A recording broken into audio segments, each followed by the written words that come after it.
Okay, मुख्यमंत्र्यांनी माफी मागावी यावर स्टेटमेंट मी केले. मीच माफी मागत नाही तर मुख्यमंत्री कशाला मागतील? माझ्या वक्तव्यावर मी ठाम आहे. आरक्षण संपणाऱ्याबद्दल जे वक्तव्य केले त्यावर ठाम. 70 कोटी लोकांचे आयुष्य उद्ध्वस्त करण्याचे प्लॅनिंग काँग्रेसनं केले. काँग्रेसपेक्षा आंदोलन आम्ही केले. आम्हाला पण 10-10 हजार आणून आंदोलन करता येतील. माझ्या कार्यक्रमामध्ये काँग्रेसच्या कोणी कुत्र्याने घुसण्याचा प्रयत्न केला तर तिथेच गाडून टाकेन. तुम्ही फक्त रोडवर पाय ठेवून दाखवा, तुम्हाला समजेल शिवसेना काय आहे.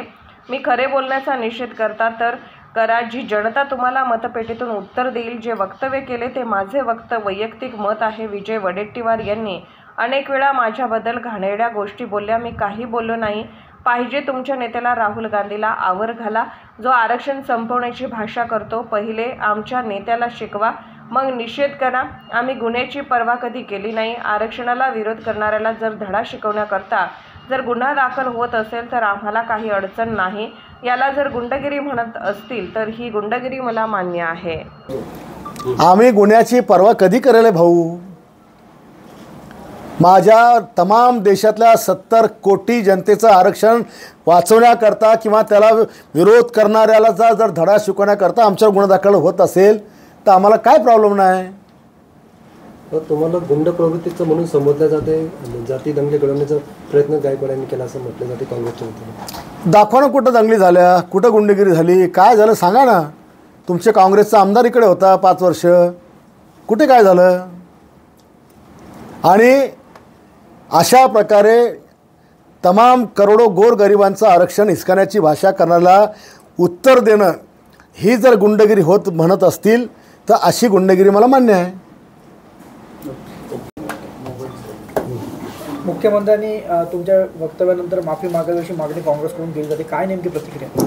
अरे स्टेटमेंट मी केलं, मीच माफी मागत नाही तर माझे मुख्यमंत्री कशाला मागतील?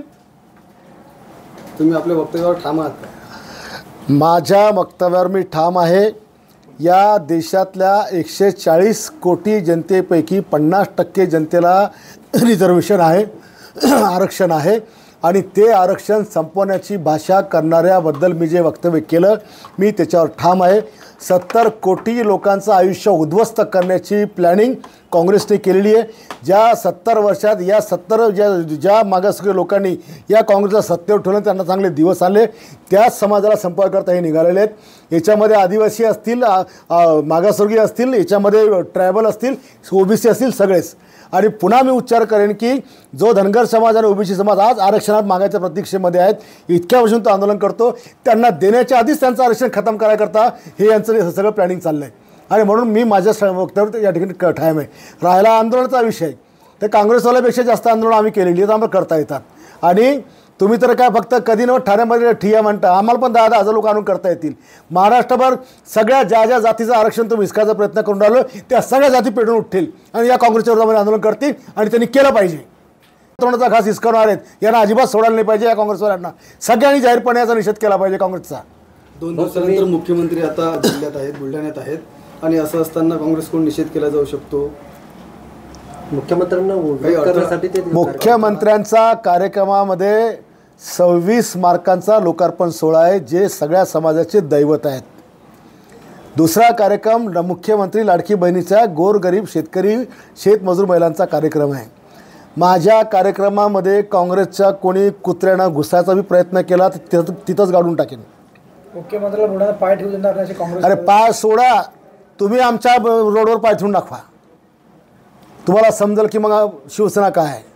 राहुल गांधीविषयी तुम्ही जे वक्तव्य केलं आहे त्या वक्तव्याचं काँग्रेस ठिकठिकाणी आता आंदोलन करता येईल, तुमच्या विरोधात करता येईल. करू द्या ना. आमचं तेच म्हणणं आहे की हे आंदोलन का करतात.